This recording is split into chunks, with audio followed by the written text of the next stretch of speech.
Sharp claws sliced across the back of my hand. I watched red beads of blood splatter onto the floor. I had been a slave to this cat for 3 years. The reward? A hand dripping with blood. Bagel looked at me. His eyes were filled with pure, unadulterated loathing. Then the door opened. My roommate walked in. The change was instant. Bagel dove into her arms, nuzzling his face deep into her chest. And then I heard it. A man's voice, echoing deep inside my skull. God, I hate her. Look at her. Ugly. Smelling like desperate sweat. What gives her the right to touch me? I froze. My entire body went rigid. Cassidy is so much better. Soft. Smells amazing. She gave me 7 treats today. I might be stuck in this cat body, but I'm staying faithful to Cassidy. My blood turned to ice. Cassidy is my roommate. But that voice. There was no mistaking it. That was Kyle. My boyfriend. Chapter 1. Midnight. I was finally done with overtime. The rain had soaked through to my scalp, leaving a dull, throbbing headache behind my eyes.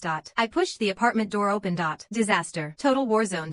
My slippers were shredded. My water cup was overturned, a puddle spreading across the floorboards. Important papers had been chewed into confetti. It was spring. Bagel was hormonal. I knew that. But then I looked to the left. Cassidy's side of the room. Pristine. Untouched. Her delicate little trinkets sat perfectly on her shelves, like they were protected by an invisible force field. Unbelievable. The culprit was currently curled up on Cassidy's lap, eyes squinted shut in bliss. He looked like he was living his best life. I walked toward the living room, clutching a cup of lukewarm latte.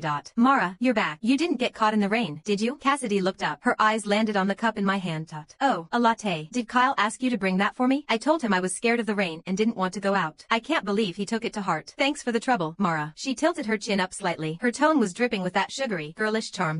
I bought this for myself, I said. My voice was flat. Her smile faltered for a fraction of a second. Then the mask was back in place. Sweet, innocent.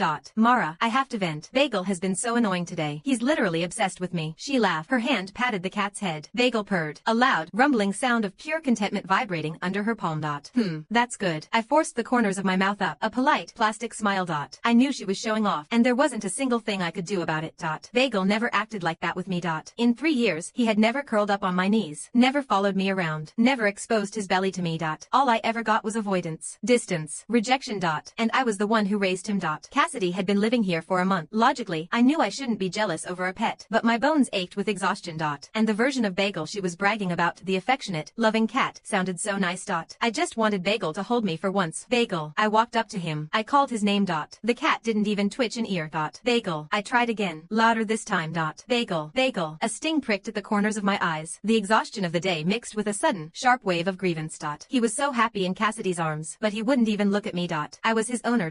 Chapter 2. I was the one who dragged him to the vet. I was the one who filled his bowl every single day. I was the one who trimmed his claws and brushed his fur. I had been working overtime for weeks just to afford a new scratching post for him. I knew he was just a cat, but wasn't he my cat? My begging finally got a reaction. Bagel looked up at me, but there was no affection in those eyes. Only disgust. It was terrifying. I was seeing human disgust in the eyes of an animal. Then he stood up. Hissed. A low, guttural growl vibrated in his throat. His fur puffed out, making him look twice his size. He bared sharp, white fangs at me. His tail slammed against the sofa cushion in a rhythmic, angry beat. But I noticed something.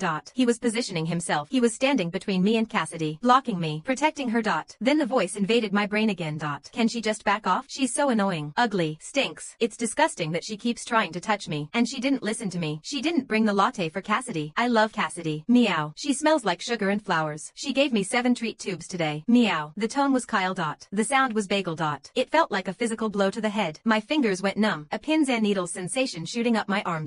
I stood there, paralyzed. Bagel was a stray that Kyle, my boyfriend, had found. Back then, Bagel was only a month old, a mess of matted fur, infected eyes, and a raspy, dying meow. His belly was swollen with fluid. He was hunched over in a painful meatloaf position. He was pathetic. And I fell in love with him instantly. So when Kyle told me to keep him, I said yes without hesitation. I was an intern back then, fresh out of college, making minimum wage, zero savings. Bagel's first vet visit cost half my monthly rent. The medicine and prescription food were a financial death sentence, but I was drowning in joy. I had a cat, a little life that needed me, someone to wait for me. I borrowed money from every friend I had. I maxed out 2 credit cards. I worked overtime for a solid month just to pay off the debt. I remembered leaving the vet hospital at 3 a.m. The late autumn wind was cutting through my clothes. I wrapped Bagel inside my jacket, pressing him against my chest to share my body heat. I couldn't afford a carrier. The cheapest one was $50. That was my food budget for a week. So I carried him. Walking under the streetlight lights, it felt like a scene from a movie. Just the two of us against the world. When I pushed open the door to my tiny, cramped but cozy apartment, I bent down and kissed his little forehead. We're home, I whispered. We were home. It was supposed to be our sanctuary. But Bagel never warmed up to me. If I reached for him, he flinched. He refused to be in the same room as me. The only time he tolerated my existence was when I held a treat. The second the food was gone, he was gone.